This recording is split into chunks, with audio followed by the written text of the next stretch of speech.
નમસ્કાર દર્શક મિત્રો, અમારી ચેનલમાં આપનું ફરી એકવાર હાર્દિક સ્વાગત છે. મિત્રો, આ ભૂલ કરતી મહિલાઓનું ઘર પરિવાર બરબાદ થાય છે. તો મિત્રો, આપણે જોયું જ હશે કે જે સ્ત્રી ખાવાનું બનાવે પછી ગેસ ચૂલો ધોઈ નાખે છે, તેઓ એવા લોકો ધ્યાનથી સાંભળી લેજો. તમારી આવી એક નાની નાની ભૂલ તમારા ઘરમાં કોઈનો જીવ ના લઈ લે. તો મિત્રો જુઓ, ઘણા લોકોના ઘરમાં જોવા એવું મળે છે કે જ્યારે કિચનમાં સ્ત્રીઓ જમવાનું બનાવે છે તો જમવાનું બનાવતી સાથે જ તે ગેસ ચૂલો ધોવા લાગી જાય છે. પણ શાસ્ત્રોમાં આ સાચું છે કે ખોટું?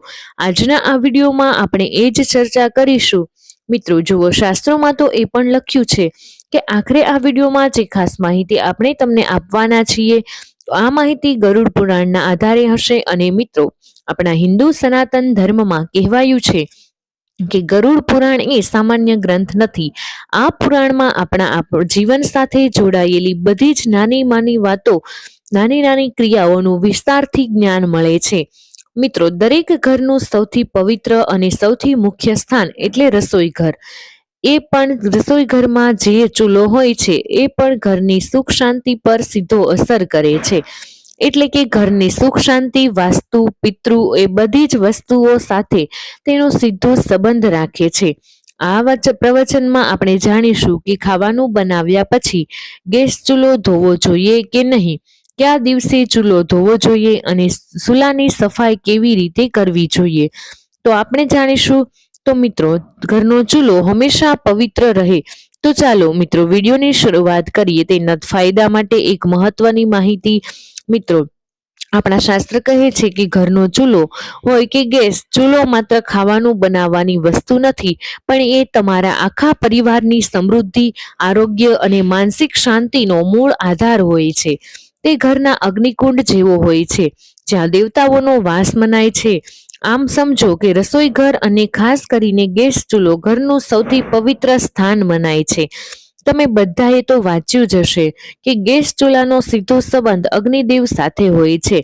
ગેસ ચૂલો એવી વસ્તુ છે જ્યાંથી અન્ન પકવાય છે અને કહેવાય છે અન્ન જ પ્રાણ છે. જો પ્રાણ જ નહીં રહે તો આ જીવનનો શું અર્થ રહી જશે? ગરુડ પુરાણમાં કહ્યું છે, યજ્ઞ અન્નત લક્ષ્મી, એટલે જ્યાં અન્નનું સન્માન થાય, માં લક્ષ્મીનો વાસ થાય છે. ચૂલો એ જ સ્થળ છે જ્યાં અન્ન પકવીને આખા પરિવારનું પાલન પોષણ થાય છે. એટલે ચૂલો માત્ર એક ઉપકરણ નથી, પણ પૂજનીય સ્થળ છે. ચૂલો એ સ્થળ છે જેના પર આપણે ઘરની રોટલી પકાવીએ છીએ. ઘરની રોટલી જ ઘરના સભ્યો પર ઘણો અસર કરે છે. ચૂલો સાફ છે તો ઘરમાં દેવી લક્ષ્મી ટકે છે.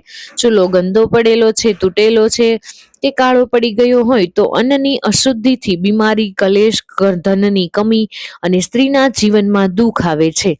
ગરુડ પુરાણના મતે એ વાત પણ ઘણી સ્ત્રીઓને આજ દિવસ સુધી ખબર નથી કે ગેસ ચૂલો કે પરંપરાગત ચૂલો અગ્નિદેવ સાથે જોડાયેલો હોય છે. અગ્નિદેવને વેદોમાં દેવતાઓનું મુખ્ય સ્થાન પ્રાપ્ત છે. આ તે જ છે જે યજ્ઞ દ્વારા બધા દેવતાઓ સુધી અન્ન આહુતિ પહોંચાડે છે. એટલે ચૂલાને ઘરેલું યજ્ઞ કુંડ પણ મનાયો છે. મિત્રો, અગ્નિ શું છે? જ્યારે જૂના જમાનામાં લોકોને દેવતાઓને ભોગ ધરાવવો હોય, અગ્નિમાં જ એ ભોગ ચડાવે છે. તો એ જ પ્રમાણે જ્યારે કોઈ પણ સ્ત્રી ચૂલો પ્રગટાવે છે ત્યારે તે જાણે અજાણે યજ્ઞ શરૂ કરે છે. કહેવાય છે કે ઘરનો ચૂલો બધું વસ્તુ પર મહત્વ ધરાવે છે. ગરુડ પુરાણ અને ધર્મશાસ્ત્રના મતે સ્ત્રી અને ચૂલાનો સંબંધ ખૂબ ગાઢ મનાયો છે. કારણ કે ચૂલા પર જ સ્ત્રીઓ ખાવાનું બનાવે છે. સ્ત્રીઓનું બીજું ઘર કયું કહેવાય? કિચન કહેવાય. અને કિચનમાં ચૂલો હોય છે એ સ્ત્રીનું સૌથી નજીકનું હોય છે. ચૂલો ઘરની સ્ત્રીના ભાગ્ય સાથે જોડાયેલો હોય છે. તે બીમારી, કલેશ, કંગાલી, વાસ્તુદોષ, પિતૃદોષ બધા સાથે જોડાયેલો હોય છે. જ્યારે સ્ત્રીઓ ગેસ પર ખાવાનું બનાવે ત્યારે મોઢું પૂર્વ તરફ કે પછી ઉત્તર તરફ હોવું જોઈએ, કારણ કે આ બે દિશા ખૂબ શુભ મનાય છે. આ બંને દિશામાં જ આપણા દેવી દેવતા બિરાજમાન રહે છે. એ જ પ્રમાણે મિત્રો, પશ્ચિમ કે ઉત્તર દિશામાં ચૂલો હોય તો કહેવાય છે કે ઘરમાં પૈસાનો વ્યય થાય છે. ઘરમાં પૈસા ટકતા નથી. એ ઘરમાં ગરીબી, કંગાળી આવે છે. ઘરમાં બરકત બિલકુલ રહેતી નથી. ઘરની સુખ શાંતિ કઈ વસ્તુ પર નિર્ભર કરે છે? ઘરની સુખ શાંતિ ઘરની બરકત પર નિર્ભર કરે છે. તો દક્ષિણ કે નૈઋત્ય ખૂણામાં ચૂલો હોય તો બીમારીઓ અને દુર્ઘટનાઓ વધે છે. એટલે જ ઘણીવાર આપણા ઘરમાં કોઈ વ્યક્તિની તબિયતમાં ઉતાર ચઢાવ આવવા લાગે છે, કરજ વધવા લાગે છે, પરેશાનીઓ વધવા લાગે, તો એનું ક્યાંક ને ક્યાંક કારણ એ પણ હોઈ શકે છે તમારા ઘરનો ચૂલો દક્ષિણ દિશામાં લગાવેલો છે. એટલે ધ્યાન રાખજો કે દક્ષિણ અને પશ્ચિમ દિશામાં ઘરનો ચૂલો ન લગાવવો. ઈશાન કોણ, જેને ઉત્તર પૂર્વ મનાય છે, ઈશાન કોણમાં ચૂલો હોય તો દેવતા ક્રોધિત થાય છે. દેવતા ક્રોધિત થાય તો પિતૃદોષ પણ લાગે છે. એ જ પ્રમાણે મિત્રો કહેવાય છે કે ઈશાન કોણામાં ચૂલો રાખવાની પરિવારમાં ક્લેશ થવા લાગે છે, પરિવારના લોકોની બનતી નથી અને પરિવાર તૂટવા લાગે છે, જેથી ઘરના દરેક વ્યક્તિને માનસિક તણાવનો સામનો કરવો પડે છે. તો મિત્રો એક ખાસ વાત છે કે સ્નાન કર્યા વગર ચૂલા પર ખાવાનું બનાવવું વર્જિત માનવામાં આવ્યું છે. તો મિત્રો આજના સમયમાં સ્ત્રીઓ, શહેરની મોટી મોટી સ્ત્રીઓ શું કરે છે, સ્નાન કર્યા વગર જ સીધું કિચનમાં જતી રહે છે. ચૂલો હોય કે ઘરના રસોઈમાં જઈને કંઈક ખાવાનું બનાવવા લાગે છે, પોતાના હાથે માટલામાંથી પાણી ભરી પીવા લાગે છે. પૂર્ણપણે વર્જિત મનાયું છે. સ્ત્રીઓ નાયા વગર કિચનમાં જાય તો આનાથી કિચનની જે ઉર્જા હોય છે એ અશુદ્ધ થાય છે. સ્ત્રીઓ અન્નદોષી બને છે. એટલે જ્યારે અન્નનો દોષ બને છે ત્યારે કિચનમાં ખાવાની કમી પડી જાય છે, કિચનના ડબ્બા હંમેશા ખાલી રહે છે, અન્નની ખૂબ જ હાનિ થાય છે, ધનની પણ ખૂબ જ મોટી હાનિ થાય છે. એટલે જ સ્નાન કર્યા વગર ચૂલા પર ખાવાનું ન બનાવવું જોઈએ. રાત્રે ગંદા ચૂલા છોડવાની ઘણી સ્ત્રીઓની આદત હોય છે. રાત્રે ખાવાનું બનાવ્યા પછી એમને એમ જ બધું રહેવા દે છે. ચૂલા પર દેવી લક્ષ્મી અને અન્નપૂર્ણા માતા વાસ કરે છે. દેવી લક્ષ્મીનો સંબંધ ધન સાથે અને અન્નપૂર્ણાનો અન્ન સાથે છે. એટલે રાત્રે ગંદો ચૂલો પણ ન છોડવો જોઈએ. ખાવાનું બનાવ્યા પછી તરત જ ચૂલો સાફ કરવો જોઈએ અને બળેલા ચૂલાને ઘણા દિવસો સુધી સાફ કર્યા વગર છોડી દેવો એ ગૃહ કલેશ, બીમારીઓ અને ધનની હાનિને આમંત્રણ આપે છે.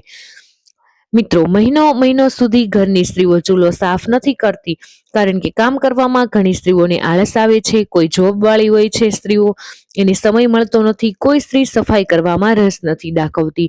તો એના કારણ પછી શું થાય છે, ઘરનો માહોલ બગડવા લાગે છે. અને ઘણા લોકોની આદત હોય છે, સ્ત્રીઓની જ વાત નથી કરતા, પુરુષની પણ વાત છે, ઘણા લોકોની આદત હોય ચૂલાની પાસે જૂઠા વાસણો જમા કરી દે, ચૂલાની પાસે વાસણો જે જમવાનું બનાવે છે એ ત્યાં ને ત્યાં જ રહેવા દે છે. તો એવું કરવાથી ઘરમાં વાસ્તુ દોષ, નકારાત્મક ઉર્જા જમા થાય છે.